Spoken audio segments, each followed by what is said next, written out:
এবং আমাদের একটা ব্যাপার যে প্রত্যেক জায়গায় আমাদের একজন হিরো বানাইতে হবে, প্রত্যেক গল্পে যেমনি হোক। ফেসবুকে আমাদের এই যে মেহেরিন ম্যাম, মানে এটা তো আমাদের বলা আমাদের জন্য কঠিন, তার দুটো সন্তান, এই দুটো সন্তানকে, এবং তিনি চাইলেই ওখান থেকে বের হয়ে যেতে পারতেন, তিনি সেফ এক্সিট নিতে পারতেন। তিনি তার ছাত্রদের দিকে তাকাইয়া, তার বাচ্চাগুলোর দিকে তাকাইয়া নিজের জীবনটা শেষ করে দিলেন। তিনি অন্তত 20টা বাচ্চার জীবনকে বাঁচিয়েছেন, আল্লাহ বাঁচিয়েছেন। তিনি সর্বোচ্চ চেষ্টা করলেন, নিরাপত্তার চাদরে বাচ্চাদেরকে বুকের মধ্যে জড়াইয়া প্রত্যেককে বের করলেন। সেই 20টা বাচ্চাকে বের করতে গিয়া তার সারা শরীর ঝলসে গেল। বার্ন ইউনিটে গিয়ে তার হাজব্যান্ড বলল যে তুমি তো সন্তান 2টি এতিম করে দিলা আমার। সে বলল আমার সন্তান 2টি এতিম করলাম, কিন্তু আরও যে 20টা বাচ্চা ছিল ওরাও তো আমার সন্তান, আমি কি ওদেরকে এতিম করব? হাজব্যান্ডের হাতটা বুকের উপর নিয়ে বলতেছে যে তোমার সাথে আমার আর কোনোদিন দেখা হবে না। তো ভয়াবহ ব্যাপার, আপনি চিন্তা করতে পারছেন? তার জানাজায় এই রাষ্ট্রের একজন উপদেষ্টার সময় হয় না যে তার জানাজায় গিয়ে থাকা। মেহেরিন ম্যামকে রাষ্ট্রীয় সম্মাননা দিয়ে যদি দাফন করা হতো তাহলে এই রাষ্ট্রের কি ক্ষতি হইতো? এই রাষ্ট্রের এত বুদ্ধি, সেই যে আঞ্চলিক কার্যালয় বসায়, এটা করে সেটা করে, এটুকুন বুদ্ধি হইল না? মেহেরিন ম্যাম উনি শিক্ষক, উনি বেঁচে যেতে পারতেন, বাচ্চাগুলোর বাঁচাইতে গিয়ে জীবনটা শেষ করে দিল।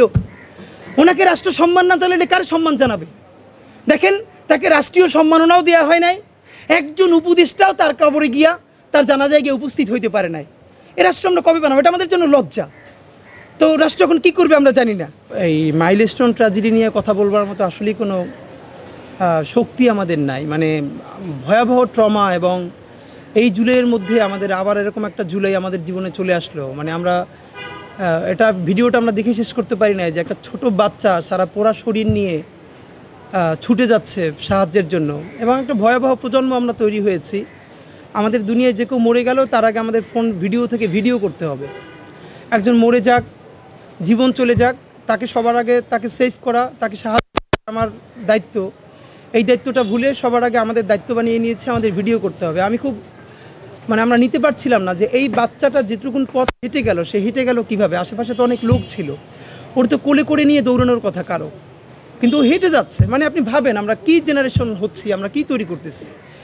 তো ভয়াবহ ব্যাপার। বিশেষ করে মানুষ সন্তান হারানোর পরে অন্তত তাকে দাফন দেওয়ার আগে জড়িয়ে ধরে একটা চুমু খেতে চায়। লাশগুলোর যে চেহারা হয়েছে, চুমু খাওয়া তো দূরের কথা, অনেকগুলো লাশকে ডিএনএ স্যাম্পলিংয়ের মাধ্যমে ঠিকই করা যাচ্ছে না। আমরা আল্লাহর কাছে দোয়াই শুধু করছি যে আল্লাহ বাংলাদেশকে ন্যূনতম নিরাপত্তা এবং একটা ইনসাফের রাষ্ট্র বানানোর যে সংগ্রাম, সেটা যেন আমাদের সবাইকে সাথে নিয়ে কবুল করেন। এছাড়া আসলে আমাদের আর বলবার কিছু নাই। আপনাদেরকে বিনীতভাবে আমরা বলতে চাই, এই সরকার গত মাইলস্টোন ট্র্যাজেডিতে কয়েকটা বড় ভুল করেছে। এই সরকার ভুল করলে যেটা হয়, এই ভুলটা আর সরকারের থাকে না, এই ভুলটা আমাদের সবার গায়ে এসে পড়ে। কারণ এই সরকারটা আমরা নিজেরা সরকার না হলেও বাংলাদেশের সবথেকে জনসমর্থিত জনগণের সরকার।